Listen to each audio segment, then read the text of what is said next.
Next topic, Jharkhand CM arrest చేశారు. ఆయన తన సొంత పేరు మీద మైనింగ్ కాంట్రాక్ట్ రాసేసుకొని ఇష్టం వచ్చినట్టు దోచుకొని ఉన్నాడు. అది అడ్డంగా దొరికాడు, ఇక తప్పించుకునే పని లేదు. జార్ఖండ్ సీఎంని అరెస్ట్ చేసి పడేశారు. నెక్స్ట్ అరెస్ట్ వచ్చి కేజ్రీవాల్ అడ్డంగా దొరికినట్టున్నాడు లిక్కర్ స్కామ్లో. దాని తర్వాత కవితమ్మ దొరుకుతుంది. నెక్స్ట్ మన తెలుగు కవితమ్మ. తర్వాత ఉత్తరాఖండ్లో మద్రసాల్లో ఇది ఒక పెద్ద న్యూస్. మద్రసాల్లో రామాయణం మహాభారతం నేర్పిస్తామని చెప్పి అక్కడ కొంతమంది మౌలానాలు ఒప్పుకున్నారు.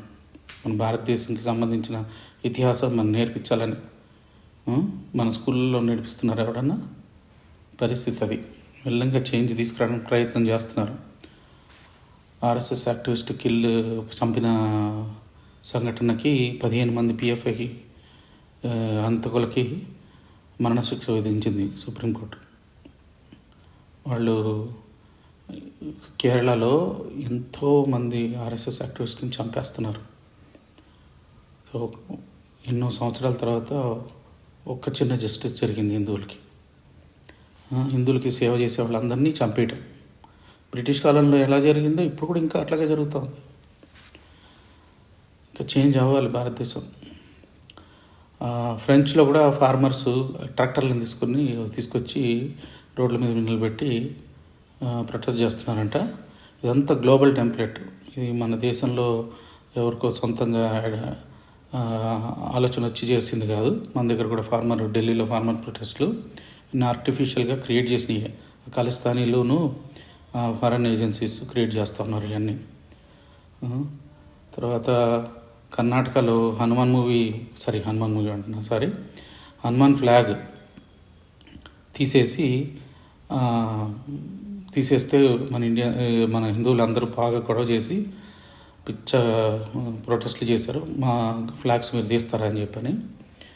సో హిందువుల్లో కొంచెం చైతన్యం వస్తున్నట్టుగా దానికి నిదర్శనం. అదంతా జేడిఎస్ బెల్ట్ యాక్చువల్గా మైసూర్ దగ్గర. అయినా కూడా బాగానే, అంటే జేడిఎస్ ఇప్పుడు బీజేపీతో అలైన్ అయిపోయింది కాబట్టి ఇవన్నీ జరుగుతున్నాయి. చైనా మనల్ని కౌంటర్ చేస్తూ ఉంటే మనం కూడా ఫిలిప్పీన్స్కి చైనాకి కౌంటర్ చేస్తూ బ్రహ్మోస్ మిజైల్స్ని మనం అమ్మాం. తర్వాత ఇంకొక news out of the box, Elon Musk announces Starlink being launched in India.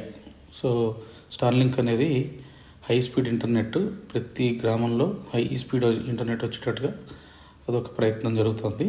చూద్దాం ఎట్లా లాంచ్ అవుతుందో.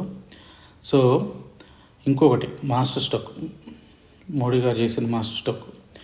బీహార్లో ఈ నితీష్ కుమార్ రాకముందు రోజున